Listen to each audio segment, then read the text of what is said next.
All right, let's jump right in. Today, we're tackling a big one, an idea that really challenges how we think about society itself. It's called voluntarism. And yeah, it's an idea that gets called a pipe dream a lot. So let's see if there's something more to it.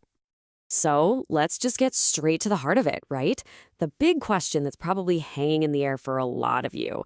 A society with no rulers? Is that for real? Or are we just talking about a total pipe dream? And you know what? That's a totally fair question. It's the first thing most people ask. To really dig in and find an answer, we've got to step back from the usual political stuff for a second and look at the philosophy, the bedrock of this whole idea. Because at its core, this really isn't about political parties or who to vote for. It's way more fundamental than that. It's about how we as people deal with each other. And it really just boils down to two basic ways of interacting: persuasion or force. And that philosophy has a name: voluntarism. Now, according to the source material, it's all built on two, well, pretty simple but really powerful ideas. The first one is self-ownership. Pretty straightforward, right? You own you, your body, your mind, your choices. The second is the non-aggression principle.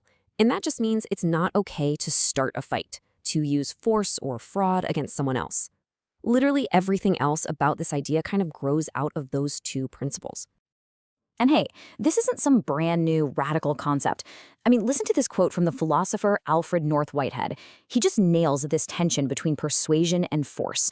He basically says that what we call civilization, it's not held together by orders and threats. It's held together because it's persuasive. People buy into it.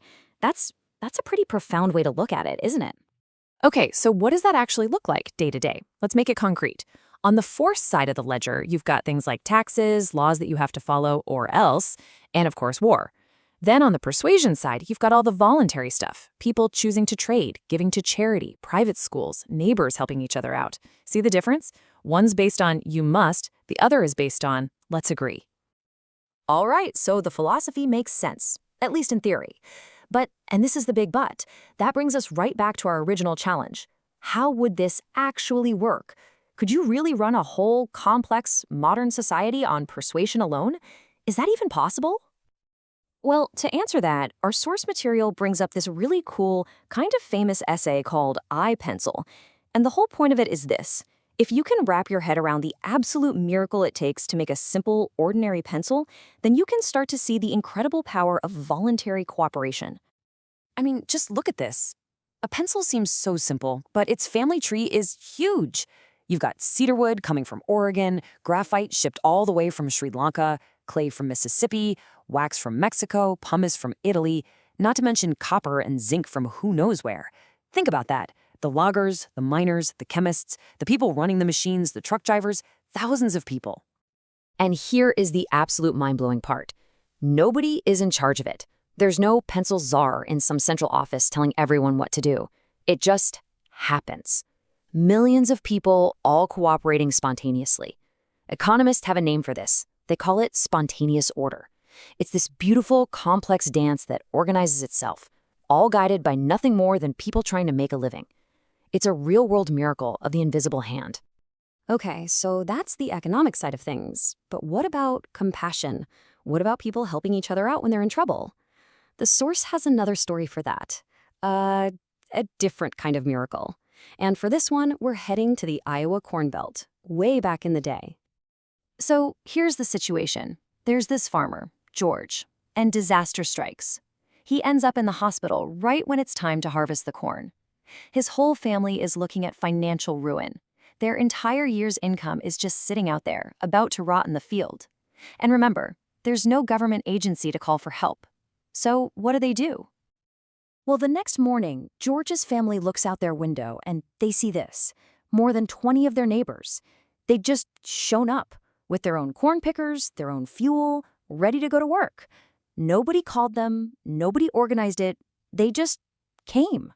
And by the time the sun went down that day, the entire crop was harvested. The whole thing. The farm was saved. And nobody asked for a dime.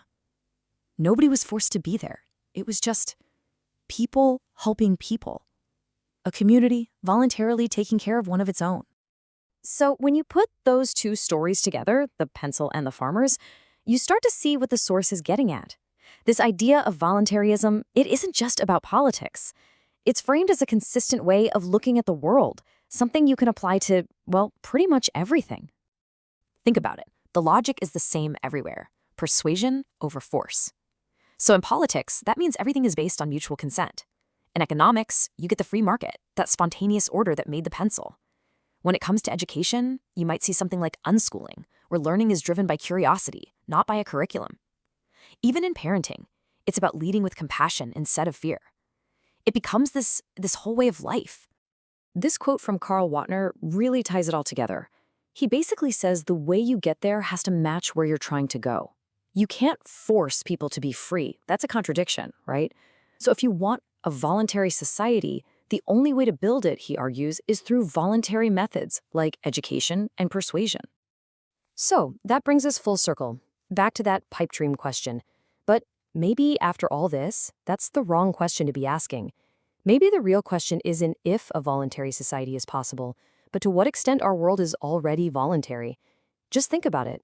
All the best parts of your life, your friendships, your family, your hobbies, the kindness from strangers, how much of that is happening right now, beautifully and spontaneously, without anyone telling you what to do? Definitely something to chew on. That's all for this explainer.